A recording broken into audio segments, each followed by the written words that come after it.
Gideon and the 300 represent fleshly weakness and God's power. When we are weak, God is strong. Weak in numbers, weak in ability, weak in strategy, God is strong. Weak in motivation, weak in effort, grace is strong. God dwindled down the army to 300 to show that the battle belongs to the Lord, that victory is a gift from God.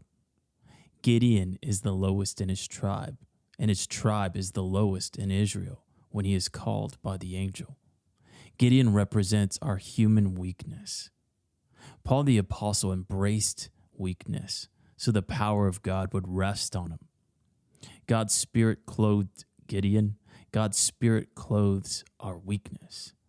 When we rely not on our own strength, intellect, understanding, our efforts, but we rely on God, we rest and receive God's results, his goodness, his victory, his benefits. The tribe of Ephraim means fruitfulness, accused Gideon fiercely for not being invited to fight in the legendary 300 battle, the war against Midian. They couldn't share the glory of fighting in the battle. They could only receive the benefits of the battle, peace and plenty.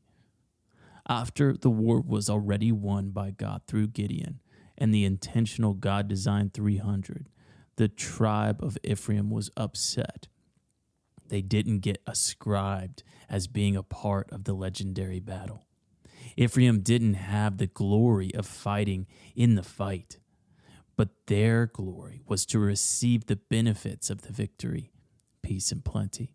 Gideon told them to enjoy their grapes, vineyards, and fruits. Be content with the spoils of victory, peace and plenty. We weren't invited to the legendary war Jesus waged on sin, death, and devils on the cross. Our glory wasn't fighting sin, death, and devils on the cross with Christ.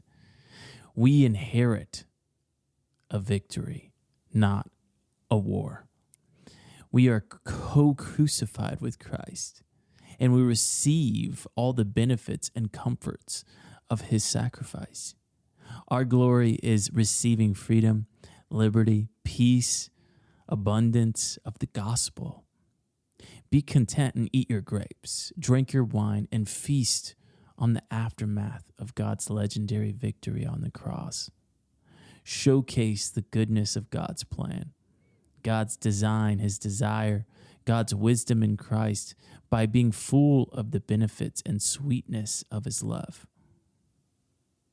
Let the divine nature, fruits of a realized union with God, free gift of righteousness, burst forth in your life,